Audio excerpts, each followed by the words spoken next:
Mao kini ang singgit sa libuan ka mga Duterte supporters nga mitambong sa Cebu People's Indignation Rally nga gipahigayon sa pasilong sa Paradise sa Dakbayan sa Mandaue ni adtong Sabado, Pebrero 22. Tumong sa maong kalihukan, mao ang pagsupak sa impeachment complaint batok kang Vice President Sara Duterte. Wala na ko kayon sa mga pamalakan karon. It's been 3 years. Wala dyan nahitabo nga maayo bitaw. No projects, uban lip service lang. Naanad ta sa una nga 6 years ni Rodrigo Roa Duterte is it's not perfect pero naay agi. Ni ako para pagsuporta.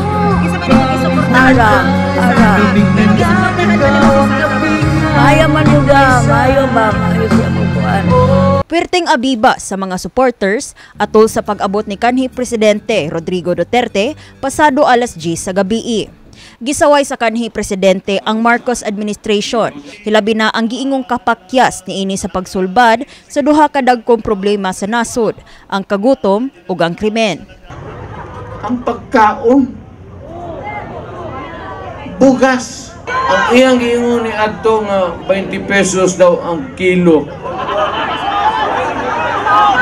Mag-isaad pagkahinay yun. Pagkahinay, iinan tamo, diwik, Presidente. Di balik na pod ang druga.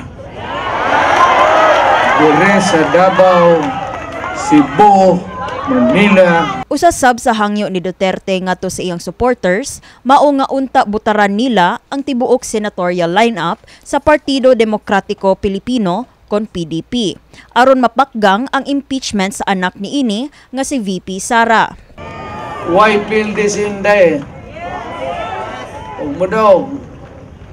So, karon pa lang gusto nilang piangan mo nang samok. So, kinahanglan ni Inday, manaog na silang tanan para masiguro na dili siya pag-abot sa Senado na alkanse. Sa siyam ka miyembro sa ilang senatorial slate, tulo ang mitambong sa maong rally nga mao silang Attorney Jimmy Bundok, Attorney Vic Rodriguez, ug outgoing Congressman Rodante Marcoleta. Ang ibig sabihin pala ng akap ay ang kakapal ng aming pitaka. Yan pala ang tingin ng mga tiwaling mambabatas. Lalong-lalo na po ang pagkain masyado na pong mataas.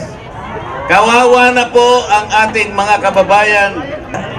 Constitution po, ang public officers should lead modest lives.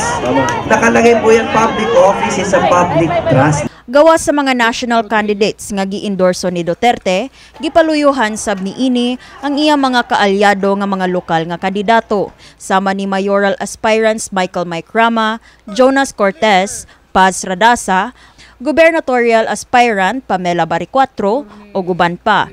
Samtang kung pagsulbad sa krimen, kagutom ug sa impeachment ni VP Sara, mao'y gipanawagan sa mga kandidato sa PDP ni adtong Sabado, lahi sab nga mga yango-ngo ang gipadangat sa ubang mga magpapili sa umaabot nga eleksyon. Si former National Defense Secretary ug senatorial candidate Noberto Gonzales mipadayag atol sa Open Line News Media Forum nga kinahanglan hatag dakog pagtagad ang pagpalig-on sa national defense pinaagi sa mandatory military service sa mga kabatan-unan ug pagpalambo sa food security. That we have about 5 years, na may window tayo ng 5 years na pwedeng magkaroon ng kaguluhan sa Pilipinas. How do we take advantage of this period? Yun ang kauna-unahan nating titignan. Number 2, alam mo, very important kung magkakaroon ng isang crisis ang bansa na kahit papaano kumakain tayo.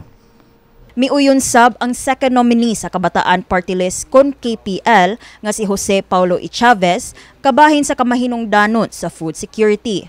Apan gipahimug-atan sab niini ang pagduso sa tinuoray nga libreng nga edukasyon alang sa kabatan-unan. Lakip sab sa ilang 10-point agenda, mao ang livable wages ug trabaho alang sa tanan, pagpalapad sa mental and physical health services ug uban pa. Ang among mga platforms basically naghiusa or nag-compile sa tanan ng mga demands and calls and campaigns of the youth throughout the Philippines. Kabataan Party List is the sole, genuine, and remaining youth representation in Philippines and in Philippine Congress rather, and we have been in position since 2009.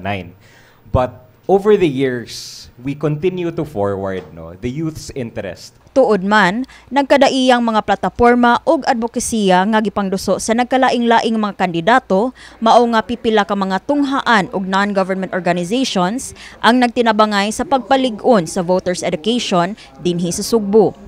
Sama sa Apil Tabay Voter Education Campaign o ang Klaruhay Ta Multi-Sectoral Candidates Forum. Diin ato ang gitapok ang mga sectoral groups kay importante madunggan sad nato ilahang unsay ganahang isulti ngadto sa atong mga kandidato. So ato ang ipang-imbitar ang ato ang mga kandidato, local man o national, para iklaro ang ilahang mga plataporma o ilahang makita sad sa atong mga tigpaminaw ug mga estudyante uban pang mga stakeholders kung unsa ilahang plano. Kini si Eliza May Piñaranda, alang sa My TV, Cebu.